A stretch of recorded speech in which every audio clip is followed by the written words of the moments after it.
Hi everybody, I'm Amy from the Cauldron, and in today's episode of Dye Time I'm going to be dyeing this 100 grams of Superwash Sparkle Sock DK, which is made of 78% Superwash Merino, 20% nylon and 2% stellina. So you can see that lovely little sparkle in there, and that's from Rooster Yarns. And today I'm going to be dyeing with some Kool-Aid. Now I have about a third of a packet left of the strawberry and about a third of a packet left of the tangerine. Now Kool-Aid is really good to use for dyeing, just to get yourself started dyeing, because it's got citric acid in it, so you don't need to add any extra vinegar, and it's got the colours in it. Now the strawberry has red 40 and the tangerine has, where is it, yellow 6. Now yellow 6 isn't a food colouring that is often found in the UK. Red 40 is E129 Allura Red AC. So we do get that in the UK, but we don't have yellow 6 in the UK. Now I did get these from America. A very nice person sent these to me.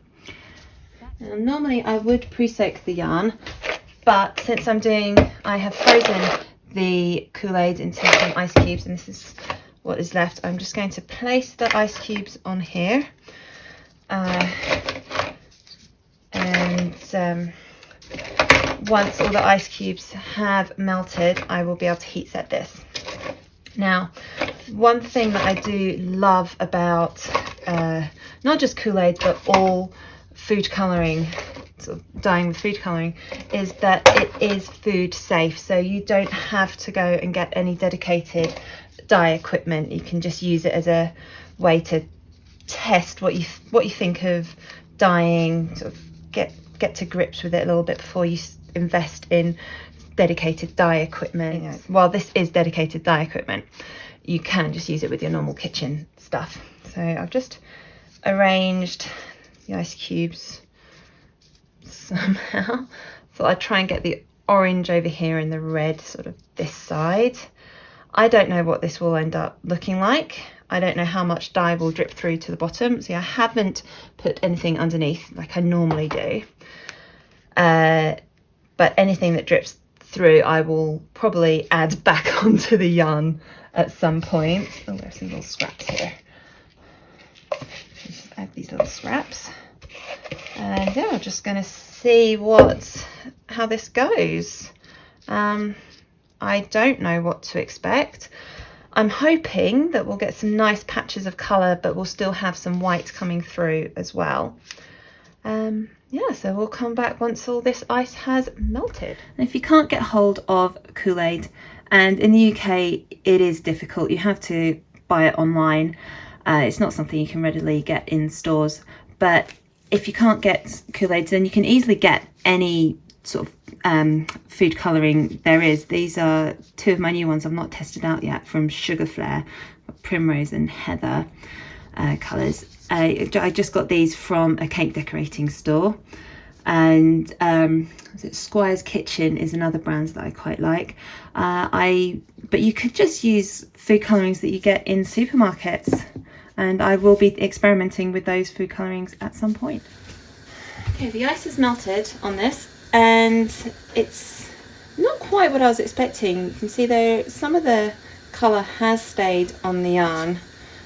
There's none on the other side, but as you can see in there, all the colour has pretty much gone through. So what I'm going to do is just put that in there and just try and wet it all a little bit.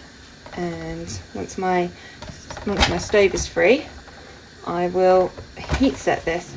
I'll add a little bit more water because I don't want this to burn, but didn't turn out quite the way I had thought. But yeah, that's the whole point of these videos, is just to experiment, see what happens when I do different things. And now I know when I freeze Kool-Aid or food colouring, everything should probably be in a tray rather than on something suspended over. Oh, I think this is going to look quite nice anyway. Not what I had envisioned, but Still nice. I'm going to add a little bit of water to this, just so everything gets a little bit wet. There we go, I can submerge everything now. And when I have some room on my stove, I can heat set this. I'm currently heat setting 2 other yarns, so this might be a little while before I can heat set this one. I'm wondering if I should add another colour to this. Maybe I will sprinkle a little bit of red Kool-Aid on this, just to, I don't know. We'll see how I feel when my stovetop becomes free. Ooh, now this is something interesting I noticed. This had red and yellow and orange colour in here, and it looks like all the red has absorbed to the yarn, because the water that's left is a nice orange. I wonder if that yellow takes a bit longer.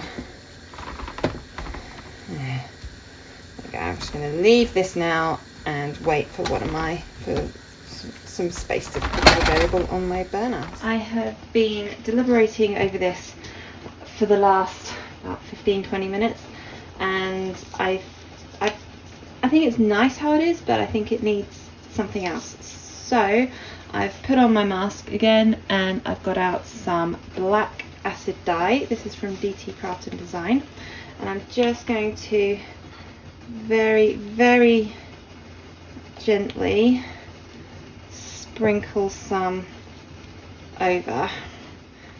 Now, we don't have black food colouring as such in the UK. It's not a pigment. It's our black food colouring is vegetable carbon, which will not dye. It will not stick to your yarn. So that's why I'm having to get some black acid dye. I know they have black food colouring in America, but I haven't got any of that. So I'm just going to lightly sprinkle that. I'm going to let that sit now. Again, I'm just waiting for my stove to become available, and once it is, I may flip this and put a little bit of black on the other side. But yeah, already I'm thinking this looks nicer. I'm more happy with this now than I was before. This is now on the heat. I'm just going to add a little bit more water, just so the yarn doesn't catch and burn. I have had yarn burn before. It is not pretty. It's very upsetting. Let's just have a little poke around, see if any of this black has set. It looks like some of it may have set already. That's just been sitting in this cold. I haven't added any extra acid in here. The acid has all come from the Kool-Aid. So yeah, I'm going to put my gloves back on and we're going to flip this. Try flipping this yarn over before it gets too hot. There we go. Oh, it's getting very hot already. Right, I need my tongs. Where are my tongs? Okay, right, just spread this out a little bit. I'm going to speckle a little bit on this side, not much, just the tiniest amount. Put my mask back on. I don't want to breathe in this stuff.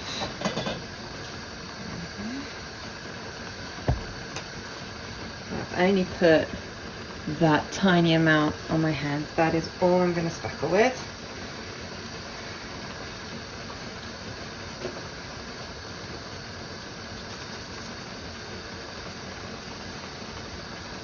I don't want to go too heavy and make it too much. There we go. I think that's, yeah, quite happy with that now, and I'm just gonna just wash that off in there. A little spoon, and I'm just gonna leave this. It's coming up to a boil.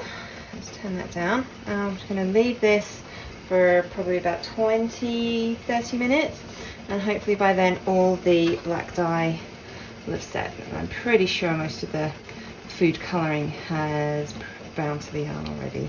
It's just those little black specks that I want to set now. This has been on the heat for about 20 minutes now, and it looks like all the black has bound to the yarn. It's fantastic. Doesn't look like there's any dye in the water at all. So I'm going to turn this off, let it cool down, and then we can wash it and see what yarn we've got. This is all cooled down and there's no colour left in that water. Fantastic. So let's give it a rinse out with some cool tap water. Yeah, there's no bleeding at the moment, which is great. I'm going to add a little bit of washing up liquid just to dislodge anything that we might not want there. There may be some undissolved powder. Get rid of the Kool-Aid, all the extra stuff that was in the Kool-Aid, the flavourings and everything. Keep doing this, and then I can hang it up to dry. Here is the finished dyed yarn. Now this is the first yarn I think that I've ever dyed which has used both food colouring and acid dyes before, and it didn't work out quite how I thought, but I'm really still happy with this colour because we've got this lovely sort of orangey red base, and then you've got these black speckles all over. You've got this lovely little speckles, and then we've got some bigger patches of black, and you can see with the stellina in there, it's really sparkly and looks, I'm really happy with this. So it just shows that it's good to experiment, and don't have your heart set on something because it may not work out quite the way you thought it would. This didn't, and it still produced a beautiful skein of yarn, which my 7-year-old said he thought looks like brains. So yeah, make of that what you will. He likes it, but said it looked like brains. Thank you so much for watching this video. I really hope you enjoyed it. Please do click like and subscribe to my YouTube channel. Make sure you've got notifications turned on so you don't miss when I upload a new video. I normally publish my videos between 6 and 8 PM on Mondays, UK time. And I do like to experiment with different fibre types and dyes and techniques and all sorts. So there's always something different on my channel. Thank you so much for watching.